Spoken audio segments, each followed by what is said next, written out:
बोकारो के सेक्टर 5 स्थित पुस्तकालय मैदान में आपकी योजना आपकी सरकार आपके द्वार कार्यक्रम में राज्य के मुख्यमंत्री हेमंत सोरेन शामिल हुए। वहीं उन्होंने कहा कि राज्य का तेजी से विकास हो रहा है। 2 साल कोरोना ने झारखंड को पीछे धकेल दिया। सरकार का तीसरा साल है जहां हम अब सुखाड़ की मार झेल रहे हैं। हालांकि सरकार ने सूखे से प्रभावित क्षेत्रों के किसानों के लिए विशेष कार्य योजना बनाई है। बोकारो के बियाडा में टेक्नोलॉजी सेंटर का निर्माण कराया जाएगा। इसकी कवायद शुरू कर दी गई है। कार्यक्रम के लेकर सीएम ने कहा कि पिछले वर्ष 40 लाख लोगों के मामलों का ऑन द स्पॉट निष्पादन हुआ था। मंच से कहा कि राज्य की भौगोलिक संरचना ही ऐसी है कि सुदूर क्षेत्रों में अधिकारी जाने से कतराते हैं। पूर्व की सरकार में एसी ऑफिस में बैठकर योजनाएं बनती थी, लेकिन हमारी सरकार योजना को सुदूर बैठे ग्रामीणों के पास लेकर जा रही है। उन्होंने कहा कि 5 दिनों में 5 लाख आवेदन आए हैं। यह अभियान विशेष रूप से 2 चरणों में चलेगा, लेकिन उसके बाद भी जारी रहेगा। कार्यक्रम का प्रतिदिन मॉनिटरिंग की जा रही है। सर्वजन पेंशन देने वाला देश का पहला राज्य झारखंड है। मुख्यमंत्री रोजगार योजना के तहत लोन दिया जा रहा है।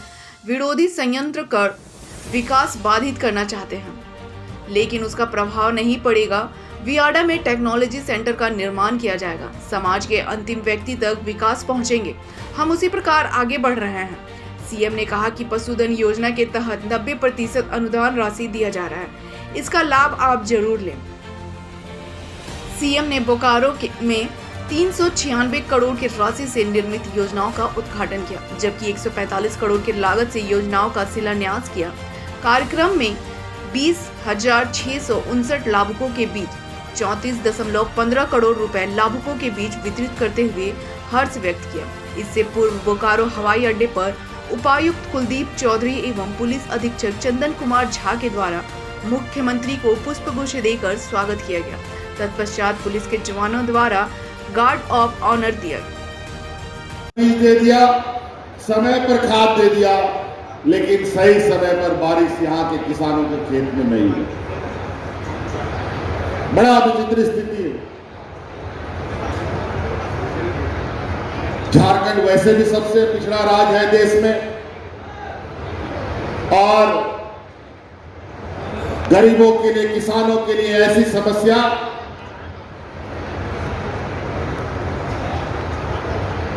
बहुत ही बुरा होता है।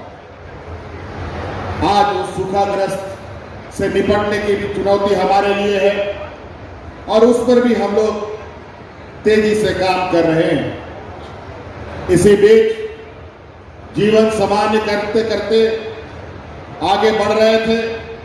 सरकार आपकी द्वार हमने पहला चरण में शुरू किया, और उसके बाद जब हमारा विधानसभा आउट हुआ था, उस समय हमारे इस राज्य के सभी विधायकों ने और सभी सांसदों ने कहा था सरकार आपकी द्वार जैसा योजना कार्यक्रम और भी चलते रहना चाहिए।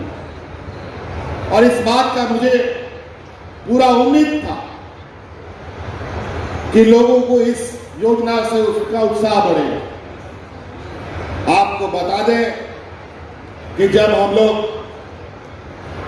सरकार आपके द्वार कार्यक्रम चलाए थे पिछले साल, लगभग 6,000 शिविर हम लोगों ने लगाए पूरे राज्य में, और उस 6,000 में लगभग 35-40 लाख आवेदन आए।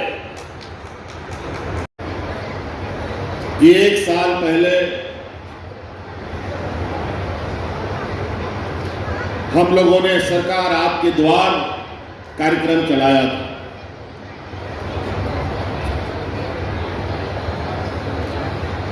और उस कार्यक्रम को चलाने का उद्देश्य ये था कि आमतौर पर जो हमारा झारखंड का भौगोलिक बनावट है, वो ऐसा पहाड़, नदी, नाला, गढ़ा घोड़ा बना हुआ है, इतना जाने से कतराते थे। और पूर्व में जो परंपरा रही है 20 सालों का राज अलग होने के बाद, उस समय से जो भी कार्य होता था सब एयर कंडीशन ऑफिस में बैठकर ही तय होता था और वहीं खत्म हो जाता। सरकार जब हमारी बनी 2019 में, उस समय आपको मालूम होगा सरकार बनते ही इस देश में और पूरे दुनिया में कोरोना का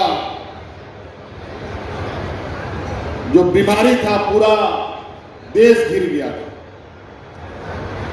2 साल लगभग हम लोगों को घर में ताला बंद के रहना पड़ा। गाड़ी मोटर हाट बाजार दुकान रिश्ता नाता सब बंद।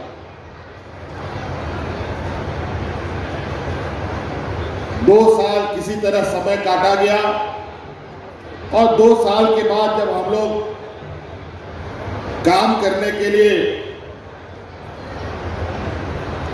आगे बढ़े ही हैं कि आप सब लोगों को मालूम है कि इस बार इस राज्य को